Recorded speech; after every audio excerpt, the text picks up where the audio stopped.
Okay, so I've been making music since I was like 14. Always been around it. My dad had a studio. I wrote rap since I was like 11, but I didn't really get into it myself until I was like 14. Just even trying, just trying, just putting something on the mic and putting it out. People are gonna want to hear it. People are gonna want to listen. Not everybody's gonna like your music or like the things that you're putting out. You know what I mean? And it's not gonna be a comfort to everybody, but there's gonna be people that like it as well. And I've dealt with haters ever since I even started. You know what I mean? So the best way to go about it is just to brush it off. You know what I mean? There's always gonna be somebody right there trying to negatively impact what you're producing. So you can't look at the cup half empty. You gotta look at it half full. Like, what do you got? What are you doing? But also you gotta know, like, what are you good at? You know what I mean? And if enough people are telling you on a concerned level, then they're not hating. But if somebody's going out of their way to make you feel dumb for doing something that you like, then you know what I mean? Just let them waste their energy. Don't use your energy on something that you don't need to.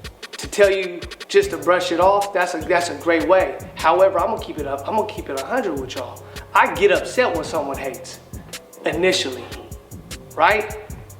However, it's now about how do I respond to that, right? It's about my ability to respond to that, right? Do I go and flash, right? It's about producing again. Do I go and get upset and lash back out, right? And then produce more? Now I'm being a hater on the back end, right? Because everybody has an opinion. Now, just because I don't like it doesn't mean that I have to go about it in a different way. So when someone hates for me, right, I ain't gonna lie, I'm human. It's gonna rub me initially. Then it's just about, okay, now what's my next process? Let me think about it. Why? Right now I'm like, okay, what am I doing wrong? Right? Because they said if 3 people call you a name, then you typically that name. You know what I mean? So if the 3 people are hating on you, well, maybe what's wrong with that? How can I fix that? Right? Instead of turning into a victim consciousness, like woe is me, right? So you can one you can use it as a tool, a method, right? To evaluate what it is that you're doing, how to strengthen it, so that at least that hate in that realm won't come back. And then 2, you can use it as the wind to your sail to push you forward. Because a lot of times for me, hate is that wind that pushes me forward. And then I'm gonna need something that pulls me, and that's the outward focus of something else, right? So you need that push and that pull in order to get past it all. I'm a sensitive person, so sometimes anything about me, you can say anything like, oh, why you got those shoes on with that? I immediately get mad at whatever. But that's because when I was, young, I was insecure about what I had because I didn't have nothing. So, you fight for that respect when you ain't got nothing. Because you grow up, you being put down by your parents, your family, your friends, or whatever. So you trying to fight for that respect that you ain't never had. But really, you got respect because of you not falling into whatever they got going on. You know what I'm saying? So if I go somewhere where they ain't like that, then they gonna respect me because I'm respectful. Because of people being able to, put me down because I feel like I can't do nothing about it. But you just gotta, stand strong and don't let the negativity twist your mind or whatever, and stand and just, focus and stay respectful. You know what I mean? I would say disrespect comes all the time. Like, we're disrespected all the time by people disrespect us all the time, and you gotta have it. It's more so on how you react to it. And most of the time at this point of age, we could react by just disregarding it, or you could react and get yourself into a situation that you might not be able to get yourself out of. So at the end of the day, disrespect is out there, but if you out here being respectful, then you might not get disrespected. At this age that you all are at, the appetite for respect comes from fighting. It comes from basically trying to extract respect. But as you get older, that respect is cool, but only for that generation or group of peers that you was around at this time. As you get older, just plain out, nobody gives a nothing. They don't care anymore about what you did at 11 and 12. That doesn't even matter. And the people that remember that stuff, those aren't the people that you even care to extract respect from 30 years later. Because 9 times out of 10, they still doing the same stuff y'all was doing back then. So when you get to a certain age, when you get older, you start meeting corporate people. You start meeting people that are in positions that you want to be in. Do you think owners of McDonald's or owners of networks or whatever it is that you're interested in as you get older care about you fighting little Johnny back at school at 12? They don't care about that. And you can feel stupid even bringing that up to them. So the amount of respect, or the way where you place your respect at this time in your life, you have to make sure that it's going to be something that's going to matter 25, 30 years down the line. Because me as a person, I go through that now. A lot of people have what they consider respect for me, but you know, and I say disrespectfully, I appreciate that, but when I go, you know, with my friends that are well off, the place they go, them people don't even know me. And the respect I get from them, they don't care about that. They have no interest in that whatsoever. They're meeting me for the first time, and my respect that I'm gonna give them starts now, at that point. Whatever I did, whatever I've been through, I can bring that resume to them. That will more than likely blow everything that any action I possibly have.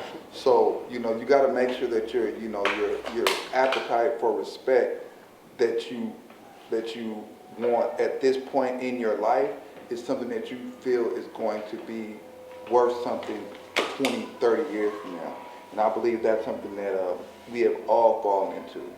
We all have that, you know, I want it now mentality. And that goes with everything. You know, we want money now, we want respect now, we want love now. But the same money, love, and respect that we want now probably not even going to be worth anything 20, 30 years from now. And that's what, you know, I try to teach my kids. You know what I'm saying? I try to let them know that, because that's where I went wrong at. You know, we're all going to get disrespected. And I didn't understand this at your age, right? I didn't understand this, but we get so upset at the person outside that disrespects us, but how many times do we disrespect ourselves? How many times is it you tell your mom or your dad you're going to do something, or you tell yourself you're going to do it, and you don't even honor your word? That's disrespect. When you tell your teacher you're going to do your homework and you don't do it, and you come in and you lie and say someone stole it or you broke your computer, that's disrespect to yourself. Right? And the more you start disrespecting yourself, the easier it is to continue not to respect yourself and demand respect from somebody else. But how can you demand respect from another man, another woman, another entity if you ain't going to give it to yourself? You only want it because you ain't gave it to yourself first. So you got to start to, we have to respect ourselves, our sanity, our love, our mental wellness, right? Our emotion. Be vulnerable, right? That's a part for me of understanding, right? For you to understand it's okay to be a little emotional. It's okay to be a little vulnerable. It's okay to ask for help. That's how you respect yourself, because when you bottle it up and suppress it with the drugs, with the alcohol, with the women, with the money, with all this other stuff, that's a form of disrespect to yourself. So before you demand respect from anybody in the world, start demanding it from yourself first, and start to see what you get back once you start putting in yourself first. Like, half the time, like, if you're getting disrespected on the internet, I promise to God, 99% of the time, it's only on the internet, and it's going to stay on the internet. I swear you're going to see them, they're going to want to talk it out. So just don't even indulge in it. And besides, that's just, just don't feed into that. On top of that, bro, like, that's a representation of yourself. You feel me? That's permanently on there. You feel me? That, like, that's you. Yeah, the internet don't go nowhere. That don't go nowhere. You know, that don't get deleted or whatever. So anybody can go back to, you know, however many years ago that was, when you was on some bullshit or you was on some stuff like that, and you know, you change your mind frame. So when you're on the internet, just remember, somebody seeing it. Somebody saw it. No matter if you deleted it, it never goes nowhere. So. And that's the internet, these cameras, our phones, the GPS tracker devices. We pretty much telling on ourselves when we commit crimes with our devices on us. So it's like, basically, your whole life, you're not getting away with nothing. It's over. It's over. So I know.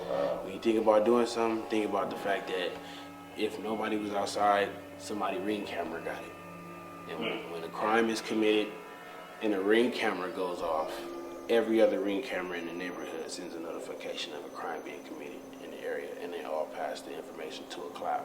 So just think about that, you know what I'm saying? Just real life stuff, like this is the new age. Everybody has a camera on their car.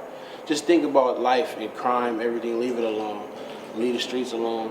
If somebody says something to you on the internet, that means they're really scared of you anyway because they're putting insurance on themselves. So just leave them alone.